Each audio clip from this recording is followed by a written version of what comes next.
Trax is sponsored by Polaris, think outside. Can-Am, time for some off-road living. And by Yamaha, revs your heart.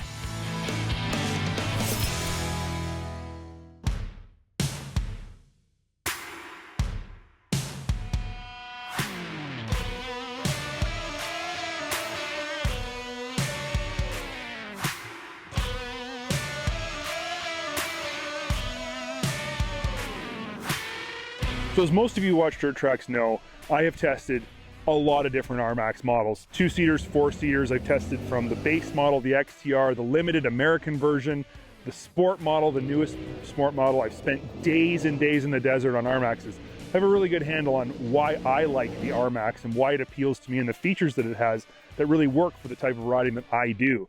But it's always nice to hear from people more like you guys who have made the decision to buy a vehicle, made the decision to buy an RMAX, and find out why you made that decision. What was it about this Yamaha vehicle that made you decide this is the one that fit the bill perfectly for what you wanted to do? So today, I actually have a close friend who bought an RMAX. Ryan is standing right here. Tell me what side-by-side you purchased and why that was your decision. Why did you pick that one? So I bought the 2021 RMAX. I guess it would be the base model, 4-seater. Biggest reason was I've been waiting for someone to come out with a short wheelbase 4-seater with some suspension, and luckily it was Yamaha that did that. So something that had 4 seats but was still maneuverable enough and could still traverse rocks and bumps and things like that, more than your typical mile-long 4-seater. Exactly, yeah. Like most of the trails that I'm riding on are tight and technical, and it's nice to have the comfort of actually having some suspension underneath. Now you said luckily it was Yamaha. Why did you want a Yamaha? I've always, I mean, if it could be in Yamaha or made by Yamaha, then that would be the brand that I would go with. Dirt bikes, I mean, my generator's a Yamaha. What else? Yeah, like Yamaha is always tried and true. Is it the brand, or is there something about the brand that makes you want to choose a Yamaha every time? I feel like you can just rely on Yamaha. You know, it's always just going to come through. Seems like everybody says the same thing when you ask them why they bought a Yamaha. It's because they know they can trust it, right? Exactly, yeah. They're extremely overbuilt, I feel. And yeah, I mean, just coming out of the generator even, I know it's going to start every pull. Yeah. Yeah, I mean, my machine, it's the RMAX, it's great.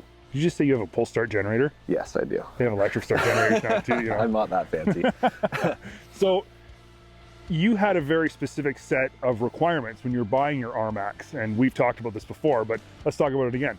What was it that made you choose a 4-seat RMAX? There's more than one reason that you wanted a 4-seat RMAX, and I thought some of your reasoning was actually kind of interesting and unique.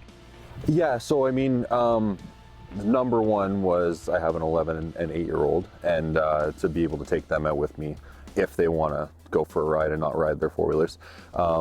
And then also to be able to, you know, go to our camp and keep everything that's with you dry as That was well. one that I'd never thought of before, but especially with the RMAX with the full roll cage.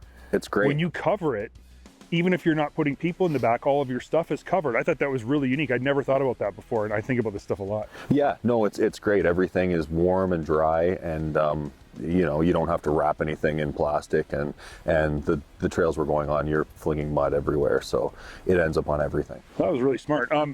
So when you went to buy a 4-seat RMAX, had you looked at the 2-seat at all? And if you had, what was it about the 2-seat that maybe drew you that direction, if there was any? So I had a look at it, and it was, I mean, aside from being Yamaha and them coming out with a new machine, more crossover, you know, it had a lot more suspension, and the cargo box as well. So that kind of drew me to it. But then again, wanting the 4 seats and that short wheelbase just kind of drew me more to the 4-seater.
Dirt Trax is sponsored by MBRP Performance Exhaust, built for the victory lap.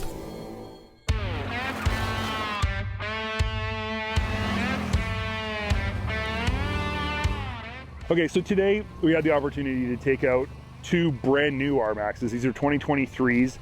They're the limited models. So for the first time in Canada, Yamaha has released RMAXs with IQS suspension. We didn't get that before. So these are top of the line, highest end models you can get in Canada. We have a 2 and a 4-seater, and this was your first opportunity to actually get a ride in the 2-seater. So after today, tell me first what you thought about the limited model. You've got a base model. What do you think about the limited model? So the paint finishes are nicer. Interior, again, seats as well. The suspension settings, it's pretty cool to actually be able to switch that on the fly, as opposed to hopping out and choosing, whereas I just leave mine in the softest mode just for ease of using it. But after using the firmest setting on the trails that we were riding, it's such a noticeable difference. And it's so nice to be able to just, when you want to go smooth, or if you're going to slow down and crawl, exactly. If you're going to go hard, fast, and want to hit some bumps, you can hit firm, and you know that you're not going to get bucked all over the place. Yeah, and it's a drastic difference too. Like cornering is night and day from full soft. That was something both of us noticed, was going around corners in firm, it handled like drastically better even in the snow. Yeah. It was really cool to see the differences. So tell me what you thought of the 2-seater though, now that you've driven it. You own a 4-seater, you know what that's all about. Yeah. How do you feel about the 2-seater after driving it? Yeah, so hands down, it's a much smoother ride than the 4-seater is. Handling wise, it's pretty similar, but I noticed the 4-seater wants to buck a lot over the whoops, whereas this one just kind of eats them up. So you might like say, if you're going to be a sporty rider, like if that was your goal to ride faster and harder, obviously the 2-seater is going to be the better choice. That's not really a big surprise though, because like people don't really take 4 people and go hit huge jumps unless they're in a sport side by side. Exactly, and I mean for majority of what we did today, I think the 4-seater worked just great. But it's just through some of the faster stuff that you notice the back end doesn't want to buck in this one like it did on the other.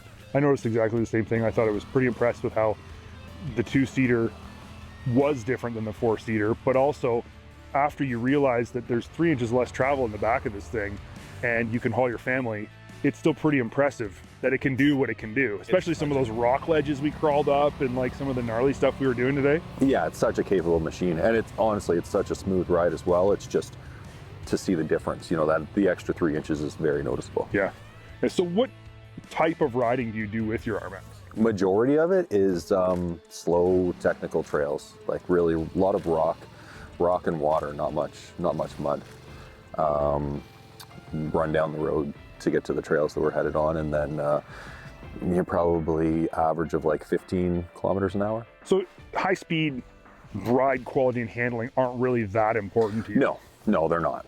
So after riding the limited full jam and yours being sort of more the base model, how do you feel about your decision to buy a base model? Why did you pick that one? And how do you feel about it now that you've tried something that was more top shelf? I have a problem and always seem to modify things. So I knew out of the gate that I was going to put different wheels and tires on it. I threw tender springs in it. That has a full soft cab, heater. So I knew I was going to mess around and do various things. So buying the limited really didn't make that much of a difference. Especially not when the limited didn't have electric suspension. Exactly. Now that it does. Where that would be one thing that I would, if I could go back, that would be a pretty cool feature to have. Okay, so can we summarize this whole situation by saying that after riding both, you'd still pick your 4-seater. That's not going to change, but you might bump up a level in terms of like package? Yeah. I mean, depending on, the cost, if it makes sense, for sure. Because I know the wheels and tires, I'd probably still go and throw 32s on there. I mean, if the option was there for the suspension, I'd definitely do it. So after this ride today, we put on, 40 kilometers, so like just under 30 miles. Would you make the same decision that you made? Would you buy another Yamaha RMAX? Are you glad you did? Would you buy the 4-seater again if you had it to do over? And if so, why? Yeah, I mean, I would definitely, I still think competition-wise, there isn't a single short wheelbase 4-seater out there that touches this thing. I absolutely would buy the same machine over again. I think it's great. It's a nice comfortable ride, and tons of power. It's great.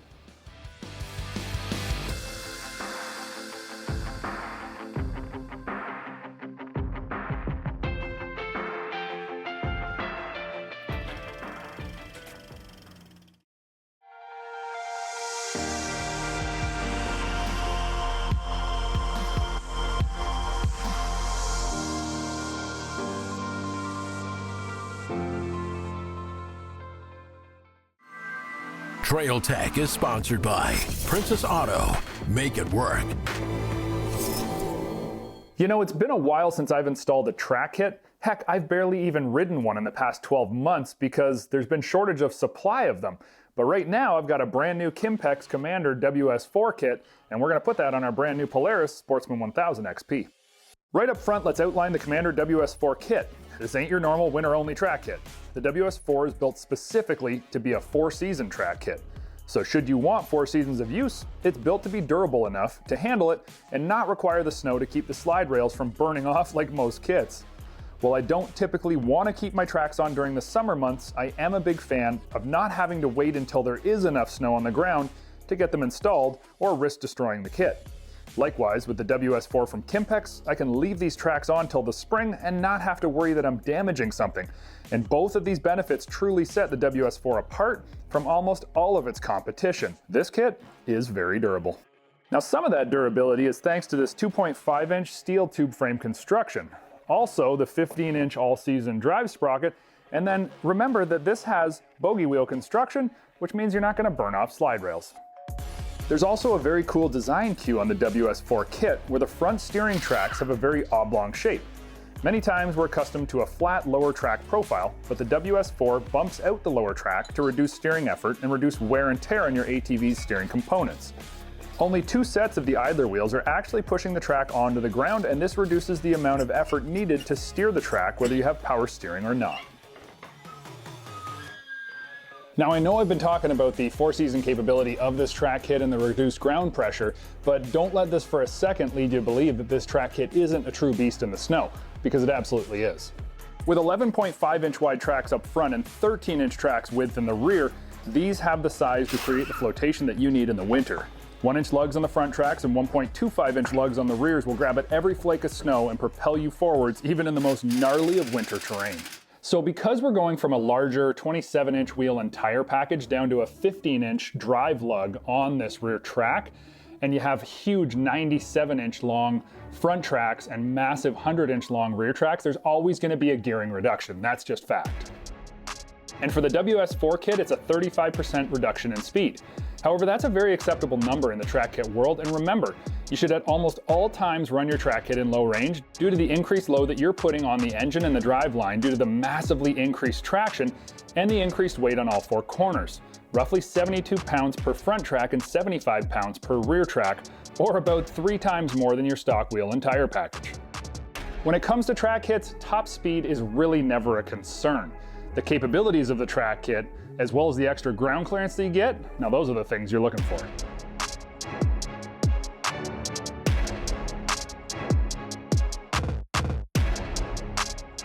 With 5 inches of extra ground clearance, you feel like you're driving a monster truck. Objects you used to cringe at when you drive over, waiting for a hit off your skid plate, are now postal codes away from your undercarriage. A track kit truly opens up new worlds of uses for an ATV and gives you the confidence that when you head out, especially in the winter, you'll get where you need to go and you'll be able to easily return without the need for your winch or a shovel. And no matter what track kit you look at, keep in mind that Kimpex sells a complete line of extended push frames for their click-and-go plows to let you push more snow than you ever thought possible with your track kit equipped ATV or side-by-side.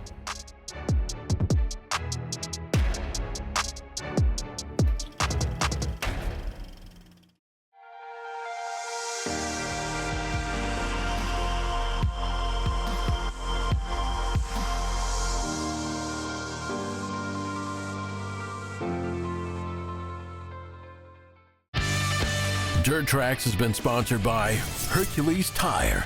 Ride on our strength. Tire Jet. Full tire protection and permanent seal. And by Mad Ramps. Leave the trailer and go.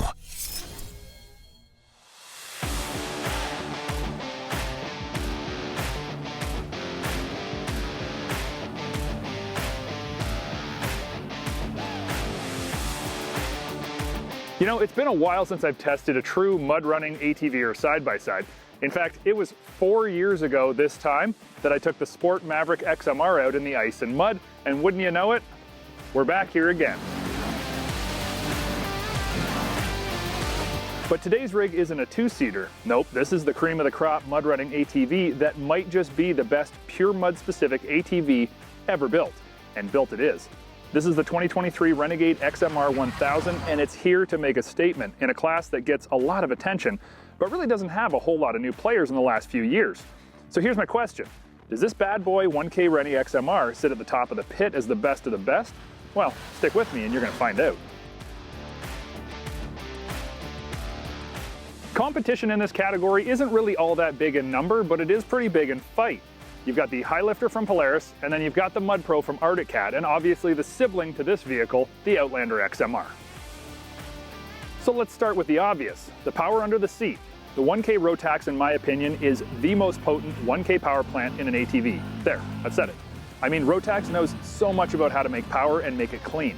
The clutching on this rig is spot on, and when you do get deep, spinning the 30-inch, yep, I said 30-inch ITP cryptids is no issue for the 91 horsepower motor. But really at this point, I think it's a lot more about the torque the Rotax creates than just horsepower. And while that number is not defined by Can-Am, I can tell you when it's throwing mud into the next township over, it's big, really big torque. So the stock setup on the Rennie XMR is pretty sweet, but you gotta look past just the cryptids. While they are my favorite mud running tire, there's a whole lot more that this vehicle offers you right from the showroom floor. Yeah, it's got a big snorkel kit, but this snorkel kit is factory, so it's far cleaner than anything aftermarket by a long shot. The big bull bumper on the front is structurally integrated and will come in handy when you bump into stuff floating in the pit. And well, let's be honest, when you buy an XMR, finding another place to pull from can be a huge blessing, because you are going to get stuck eventually.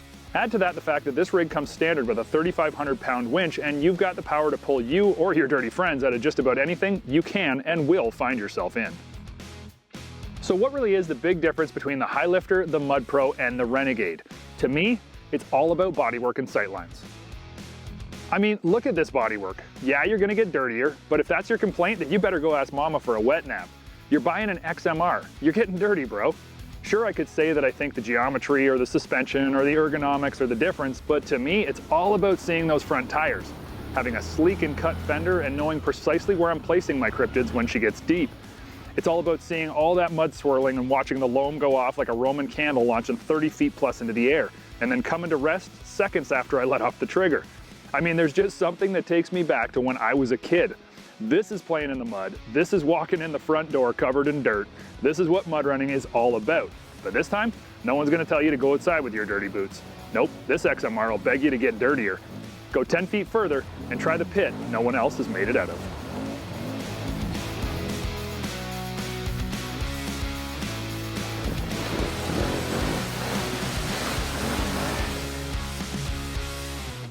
Now, I will say, in my opinion, the 1K XMR Rennie is the best built, best performing mud-specific vehicle ever built.